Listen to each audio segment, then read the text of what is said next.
And then there was the comeback in Norman that everybody is still talking about. Welcome into the next round as we approach Christmas Day, and Alabama still alive in the playoffs, and Kalen DeBoer still the coach of the Crimson Tide. And it was 17-0, and things look like, I mean, everybody, I said in our postgame video at Next Round Live on our social media platform, how many people gave up when it was 17-0? I mean, it's 118-12 total yards in the first quarter. I mean, they go 3 and out the first 3 possessions, 17-0 before you can blink. And, I mean, just what you had seen from the offense or what you hadn't seen from the offense going back to the Auburn game in Georgia and then that first quarter against Oklahoma on the road against that dominant defense, I mean, there was no chance they were coming back. Do you realize that the last 7 quarters of Alabama football at the end of the first quarter, so the last 2 of the Iron Bowl, the 4 in Atlanta, and in that quarter, Alabama had total gained 378 yards. Yeah. 378 in basically 2 games. Wow. I mean, so anybody that watched that and thought, yeah, this team's going to come back, you have way more faith in that Alabama team than I did, because I thought it was over. Now, not everybody ended up deleting their tweets. Some people let them stay out there. Some people deleted their first quarter tweets. But Kalen DeBoer and the coaching staff and the players rallied for the win. And afterwards in the postgame, there was a lot of talk about the way they got beat in Atlanta helped them respond in this game against Oklahoma. Here's Kalen DeBoer afterwards. A season ago, there were times where you guys would get down and not be able to bounce back, specifically here even. Mm-hmm. What do you think prepared your guys to be able to bounce back in this game tonight? Mm-hmm. No, you're exactly right. Especially on the road, right? We couldn't overcome, and a lot of times it's just guys making plays and just continue to stay the course. And we just talked about that so much this off season. A couple of things, just what we're going to do and how you chip away. You can't go score a 17-point touchdown. You got to score 1 score, even if it's 3 points. And that's what our guys did. I really felt, and I know ZB got the interception right before the half. That was big, but I was actually feeling really good about the spot we were in before that. If we can go in 17-10 and get the ball to start the third quarter, we've clawed our way back in. It's going to be one that goes down to the wire. And then the interception really just, it gave us a lot of life going to the locker room at halftime. And so we fed off that, and guys, I think realized like 0-0 game. And just went out there and just kept applying more pressure. And the field position really in the second half, or as this game went on, kind of flipped from what it was in the first quarter where we couldn't move the ball. They got shorter fields, and then, we got the punt, the block there, and that kind of got the shorter field kind of thing going for us. And that carried on into the second half, which helped us a lot. That's Kalen DeBoer there after the win. Now, everyone goes to that pick six, but he said it there. You can't score a 17-point touchdown. And that first Alabama touchdown may be the biggest part of the game. I don't know why at 4th and 2 I was like, man, you got to get points here. Like, maybe you kick. I thought the same. Yeah, I mean. And to be so aggressive, because I don't know what you guys feel, but like if something happens and they don't convert the 4th down there, it seems like the game's over. Like the Xavier Brown thing was huge, but I do kind of agree with Kalen there that they kind of settled in a little bit at 17-10, and that was just an extra punch to the gut where you're like, damn, Oklahoma's completely shell-shocked now. But without the 4th and 2 conversion, I don't know if they're ever in that situation. Like, I think we've learned that Kalen DeBoer is extremely aggressive on 4th down. So when he lined up for it, it didn't surprise me. No. That they're lining up to go for it on 4th down. That's, again, I'll go back to the Iron Bowl. It's who the guy is. He is very aggressive on 4th down, very aggressive. But I'm like Lance. I've thought, you've been awful. You've clawed your way back into at least doing something. Get points and don't give Oklahoma any momentum, because Oklahoma gets that 4th down stop. Now they've got momentum back, and you don't know what it does to deflate your sideline. But let me flip it around. I think 2 things on that play sparked Alabama. Number 1, the individual effort by Lottie Brooks. To see that, I mean, that was an incredible individual effort. And you heard Herbstreit and Fowler talk about how, and specifically Herbstreit, who's played the game, like, that will infect a sideline. When you see a guy down 17-0 out there busting his butt, that wakes everybody up. And Herbstreit talked about that.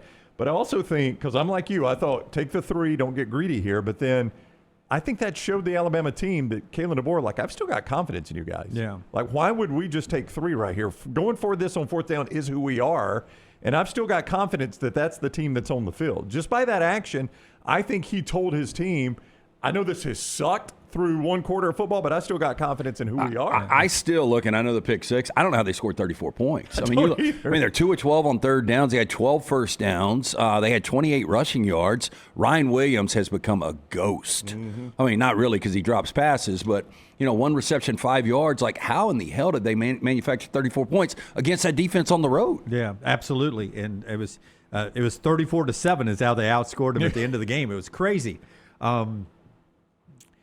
And Mateer threw for 307. If I would have told you Mateer throws for 307. Yeah, game over. So they've gotten it to 17-10.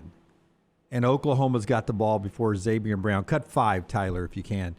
And I'll be honest with you. He calls this timeout. And Oklahoma still has 3 timeouts. And Kalen DeBoer calls the timeout. And I sat there in the press box, and I thought to myself, and I may have said it out loud, that, don't call that timeout. Let's get to the locker room 17-10. No, I thought the same. Like, let's get to the locker room 17-10. And he calls that timeout. And Oklahoma still has 3. I don't let them get a field goal because they're almost in that guy's range on a normal night. And I asked him afterwards, I was like, what were you thinking? Were you trying to lure them in? And ends up they were trying to lure them into the pass that Mateer made that gave him the pick 6. Here's Kalen DeBoer afterwards on that timeout. Can you take me to that timeout you used right before ZB's interception? Were you trying to lure them into a pass there to try to get to that turnover? That was an aggressive timeout for you. Mm-hmm. You only had 1 left. Yeah, we had 1 more. Was it a 2nd down? I think it was 2nd down. And so just really if you can try to, if they want to be aggressive and you can get an incomplete pass, we can get 1 more shot. Again, you've seen us go down the field at the end of a half and try to get 3 points, 7 points. Make them have to punt it, especially with what had happened earlier. You can go after them and just keep applying pressure. Make them snap it again. And just felt like where we were at in the field, I know they got a really good field goal kicker, but they weren't far from being in his range either. But that's just how we've kind of played, and you're not reckless, but you also want to be aggressive. Yeah. I saw an excellent breakdown of that play on social media by one of these mini college football accounts I look at. And without trying to make it sound like I know anything about this, I'm just parroting what I was watching. But watching it is pretty remarkable what Kane Womack did there. First of all, the stuff I don't catch watching TV that football people catch, they had run a similar-looking defense earlier in the game and had stayed in man, okay? So Mateer, when he sees this defense, is like, oh, I saw that earlier. So they line up, and, what Mateer sees is everybody on the line and man across the board and no safeties. So Mateer and the receiver are thinking, if I can beat Xavier Brown, I got 6 right here. All I got to do is beat 1 man, and I got 6. And right before the snap, Bray Hubbard backs out. Yeah, which catches the quarterback's attention, by the way. But who didn't see it apparently was the receiver, because the receiver still thinks there's no safety there. All I got to do is beat my man. So the receiver doesn't see it. So as soon as the receiver runs past Xavier Brown, Brown knows they've taken the cheese here. Like, they have bid on this. Mateer's thinking my receiver has seen Bray Hubbard go, so we're going to take 5 yards and move the chains here. The receiver's thinking I got 6. He's gone. So who's standing there is Xavier Brown. Right. And they showed it on TV. You saw it. They showed it on TV. Xavier Brown's eyes never leave Mateer. He knows what's happened. He knows once this receiver runs by me, they've taken the bait. Yeah, I've got help over the top. We're good. That's why I don't have to go anywhere. And it looked like an awful read from Mateer. It did, but I think the read is probably on the receiver because he doesn't see Hubbard. So essentially, Mateer threw that ball where Kane Womack told him to throw the ball, which is pretty. Yeah, the receiver's running the man route. That's right, and quarterback's still in the zone. Threw the zone route. That's right, and the only person in the zone route was Xavier Brown. Xavier Brown. The receiver's gone. So it's just great coaching by Kane Womack, and that I think everybody agrees. If Alabama, whatever the key moment in the comeback was, that was a massive one. All I could think about you on the show on Friday and that wind blowing and how cold it was with the sun out. And then the handful of Alabama fans I knew that were there at 17-0, I was like, what a miserable trip. What was the atmosphere like at 17-0? It was insane. Yeah. It seemed like it on the couch. The Oklahoma experience, and their stadium is actually smaller now than when you and I were there in 2002. They've cut it down to 80,000. Yeah, and it sounds stupid, but that's a starved fan base. Yeah, Starving. Yes, and because they've never won a playoff game, as it turns out, and they've been in a lot of them. But I can't explain it. The light show before, the lasers, the drones. Game day stopped. They were like, these lasers are incredible. What's Yeah. going on here? Yeah. I mean, it looks like we've seen it before in Final Fours and NBA Finals. They do it on the field, but to do it like that, they've done some of this at Auburn this year, but it was insane, and they were loud all day long. The pregame, they really turned it up, and there were not a lot of Alabama fans there. I know we get pushed back on social media. There are a lot of. I'm here at the stadium. You guys are wrong. There are a lot of Alabama fans around me. As I went and found pockets of Alabama fans to shoot post game, there were 20 people here. There was a chunk around the band. Well, when Alabama was coming back, it was complete silence. Yeah, it was very quiet. An example, watching Detroit and Pittsburgh where they're showing the highlights, I couldn't tell who the home crowd was pulling for yesterday in that game. I know Pittsburgh travels well. I mean, look, there's right there behind the Alabama bench, and you see the Alabama fans. That's not 100 people right there. You know what I mean? Yeah. And there was more down in the corner where the band was, but the cheerleaders were cheering towards nothing but Oklahoma fans. It was, there may have been 3,000 Alabama fans in there, but it was a tight group. I can't remember an Alabama comeback like this. I really can't. You guys help me out. There are two. I laughed when they showed the biggest comebacks in Alabama football history. Two of them are the top two are against Ole Miss, 21 and 21, and it was 1989 and 20. What year was that? Where Alabama's down, Jalen Hurts' team down 21-0. 2016. 2016. Thank you, Brooks. I knew Brooks. 24-3. Yeah. So that's the two biggest comebacks in Alabama history, and the next two are 17 points. And this just felt on this stage. Yeah. On this stage. In the playoffs. Yeah, we're talking two regular season games against Ole Miss for the first two. It is certainly the most significant comeback in Alabama history, if not the biggest. I don't know if Venables will sleep again. That's tough to swallow. That was a tough loss for him with his fan base. Potentially the most surprising part about Friday night, though, of everything that happened was how badly Alabama outplayed them on special teams.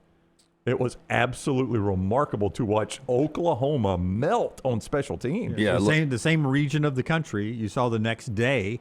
Now, at Norman, the wind gusts were up to 30. Yeah. And it was 27 is what they were saying. It looked windier in College Station to me, but they were saying the wind gust was 27. It was 30, the wind gust in Norman, and you saw the calamity of kicking. Oh, just terrible. Sandell makes his first, and I think that was his 24th consecutive kick, and then he misses the next two, and the last one he missed to make it a one-possession game.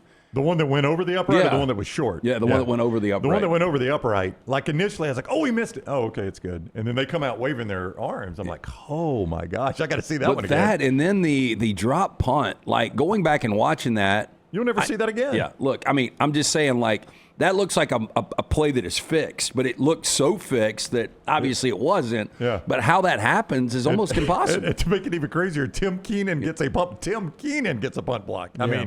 There's no more unlikely person on Alabama's roster to block one than Tim Keenan. We asked the coaches afterwards about that, and he said, we had punt return on. We didn't have pressure on, so it's Keenan's hustle that has him even going and pursuing that, or he's able to pick it up and kick it.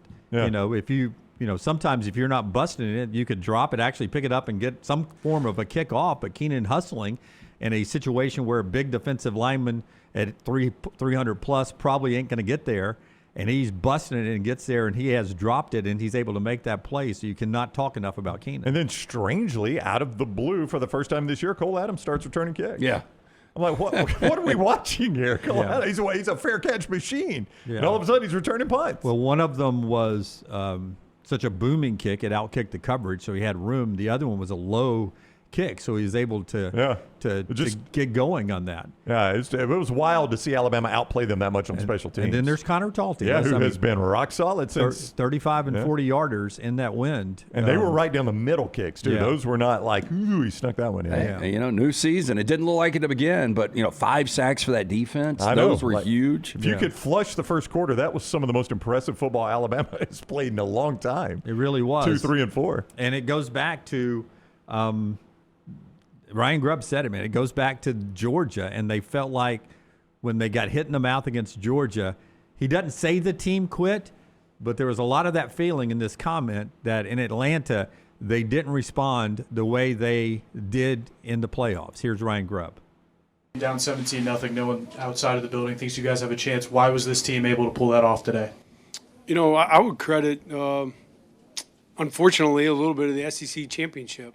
You know, there was an address made, you know, just with the guys and mentality that you have to have in a football game, that games aren't over when it's 14-0, especially when you're getting the ball in the second half. And I didn't feel the same resolve in Atlanta that I felt here tonight. Coach Grubb just said he feels like what happened in the SEC championship game helped y'all come back tonight, and he kind of saw a different resolve in the team tonight. Do you feel the same way that what happened in the last time out kind of helped tonight? Yeah, I guess we can thank you guys for that. I mean, y'all kind of wrote us off, you know, in a sort of way, so appreciate that. I mean, Ty just said it right there. Honestly, he just said it. People try to write us off. That's when we at our best. Well, I mean, people tried to write them off. Hey, they're not wrong about that. Yeah, well, I mean technically the scoreboard was 17-0. Yeah, It was the scoreboard that was that's writing it what off. back to me giving out Alabama plus 1.5. I was kicking myself. I was like, you got to be kidding me. How in the hell What, it was did 17-0? I back this Yes. team that looks so bad offensively? Well, again, it's a new season. Yeah. I mean, you know, Miami, a lot of people believe they didn't deserve to get in, and you saw what they were able to do. Yeah, I mean, it is. I asked that question Friday. I can't remember if it was the segment you were on or had to step away, Jim, but Our phone died. our phone died, one of the two. But, I mean, you just wonder. It happened for Ohio State last year.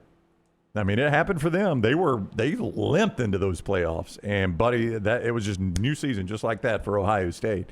So, I mean, things like that can happen. It happens in the NCAA basketball tournament. You see it happen in the NFL playoffs. It's something about when you get into playoff and a mindset changes and you get a little confidence. I mean, who knows what happens? Greg from Pell City is on the phone line today. As you can jump on the phones, 205-734-0923. Greg, good morning. How are you? I'm well. How are you guys doing? Good. Hey, let me ask you this, and I know this could be a knee-jerk reaction, I guess, but I've been watching Alabama my whole life, and in my opinion, under the circumstances with everything going on with DeBoer, and you hear all these rumors, and then I don't know, would that not be almost a top 10 victory for Bama? Oh. Would that not? I mean, it was incredible just under the circumstances of how the game was going, and I'm gonna tell you. Something I noticed when it was 17-0. First, I was like every other. I don't think we got a first down till midway through the second quarter, didn't we? Was started the second quarter. Was the pass to Brooks, the long pass to Brooks, was that the first down or the second first down? Yeah, that was almost a drop. Oh, I know. It was very That'd have been a close. bad drop. Yeah. I mean, that was you were in the second quarter there, and that was either Alabama's first or second first down. Yeah, it was in the second quarter. They did not get a first down. LT said that sat in the first quarter. They barely had any yards. They had 0 rushing yards and 12 on a pass, 12 passing. Well, one thing I noticed, and it was after some big plays, and I don't know if you guys noticed this, but not only Ty Simpson, but the entire team, even when it was 17-0, watching him go to the sideline, the way he was talking to his teammates, and then sometimes just the way they'd run up on and off the field, the defensive guys, you know, no heads were down. And I know that sounds weird because I was embarrassed. I mean, I was like, this game, I could not believe it, but it seemed like the attitudes, everybody, like they just knew they had to weather this storm. And I did the last thing on Xavier. I'm so glad to see a cornerback do this, and maybe it's because of the defense we're running. We run some zones. I know they run zones more, but I've always hated the fact that we always lock onto a receiver and never look at the quarterback. But if you watch Xavier Brown on most of his time, he's backpedaling. This is like Deion Sanders. He's watching the quarterback and the receivers. You know, we never had that, and he's made big plays, I think, because of it. And maybe it's because they're in a zone. Yeah, that's the difference between zone coverage or being in phase with the receiver. If he was running with him down the field, his eyes would have been on the receiver. Yeah. Yeah. Well, anyway, great game, man. To me, it was a top 10. I mean, it was an incredible. I could not believe at the end of that game. We were just sitting there just amazed. Okay. I don't want to be the Alabama guy in the but room. you're right to say this. It will rank up there, Greg, if Alabama goes on to win the national championship. Right. But if they lose in any of these next 3 games, then it's just another win. Okay, this is, and I agree with you, this is just a hypothetical, But let's just say it ended at 17-0. What is the narrative on the board I today? don't know. I mean, I was watching the real-time narrative was really bad. Yeah, because I was getting taxed. Oh, me too. What's the worst? And this can be our Central State Bank reaction of the day. What's the worst in the playoff era Alabama beating? It was when we were at Bama Clemson. Yeah. And even that game early on felt more competitive. What did that end up being? In my head, it was 55-18, but I know it wasn't that bad. There was a lot of busted plays, though, in Alabama getting down to the red zone. 38-21 or something like that. Whatever it was. But the narrative there was the baton had been passed, right? That's this right. is it for Nick Saban. 44-16. 44-16. Okay. Wow. So it was a brutal beatdown. But even early on in that game, it felt like Alabama was going to eventually kick this in and make this a game. And in this game, I'm sitting there and I was about to start doing, to get one of those little tweets ready of biggest loss in the postseason for Alabama. And, in my head that I've lived through, I don't remember any of it, but I know I was alive for Alabama versus Johnny Rogers, Nebraska down in the Orange Bowl. And I think that ended up being 30-6 or something, 38-6, something like that. And Alabama was never in that game. And then that one of Alabama Clemson, and this started off and felt worse than either one of those. Yeah. Big time. Oh, hey, Greg's still there. Yeah. I'm still with Hey, the referee. Have you ever seen the play with the referee? That was a critical call where, luckily they didn't score. I had never seen that in this circumstance. Yeah, you normally get a warning first. Yeah, you normally get a warning first. Yeah, I think that would be a big talking point today if this game goes differently. Thank you, Greg. Take care, buddy. I think you got a you too, buddy. Merry Christmas, I think you got a pissed off referee there. He was pissed. And by the way, now I know he was still in the white, but he's deep into the white. He is, but he's in the white. He's in the white. That's their space. Yeah. It is, but you got to give a warning. You have to give a warning. Well, he was pissed. He was an older, athletic guy. Older, they get embarrassed. less athletic guy. Yeah. And he was out of position. I mean, you're not that deep in the white making a call, man. And it was downfield, and it's 17-17 in a college football playoff game. It's got to be a warning. And at that point, you're about to give them points. I thought they did, honestly. Yeah, you're keeping them alive to get points at that point. I hate to say it's not one of those calls you don't make, but you don't make that call. You don't make that call. No, what you call a warning. Yeah. I think almost everybody gets a warning first. Yeah. It's got to be egregious for you not to get a warning, and I didn't find that egregious. That's a guy barely in the white hitting a ref, barely still in the white. Who is out of position. Yeah, and I know they will say they get the white. They're not out of position. He was out of position. Yeah, and on top of that, and Daniel points this out, which you pointed out early or last week, those are pretty tight sidelines too. So it's not like you've got an abundance of room to operate. There is no room to go on that sideline. Like when I got onto the field at the 7-minute mark, like I wanted to go down to the other side with the where the Alabama fans were, the band and everything. I was going to go down there and watch the final 7 minutes so I could get video. And you couldn't. You could not get behind the benches to get to the other sideline. I would ask, how can I get to the other sidelines? You can't. Sorry, sir. We do not do that here. Okay, where can I stand? Right where you are. Can I move anywhere else? Nope. You cannot move anywhere else. It's tight. I mean, it's a tight stadium. It's the tightest one I've seen. It's the swamp is pretty tight. Stillwater, I've never been. Looks really tight. Awful. Yeah. Looks really tight on TV, but this is the tightest sideline I've seen. And it's crazy. One more thing to get to in this segment being brought to you by our friends at Central State Bank. Inside the numbers of what Kalen DeBoer is now. Your record is your record. Central State Bank, Brownie. Yeah, Central State Bank is all about building relationships with you. Not just opening accounts, opening relationships. They are family-owned, community-focused, and built on trust. For more than 100 years, Central State Bank has served Shelby County and Tallapoosa County with local decisions and personal service that feels like home. Whether you're starting a business, buying a car, or planning for tomorrow, Central State Bank is here every step of the way with you. Central State Bank, rooted in community, driven by relationships, member FDIC. I'll give you these three numbers, and then I want you to react to Kalen DeBoer. 20-5 as a coach versus ranked teams, 8-3 at Alabama, 4-0 versus top 10 teams in true road games. That's the one. That's impressive. I mean, most guys don't have a winning record against top 10 teams. No. Yeah. Period. 4-0 in true road games against 10. the top 10. That's remarkable. I mean, that's coaching. I don't know how else you could. That's not luck.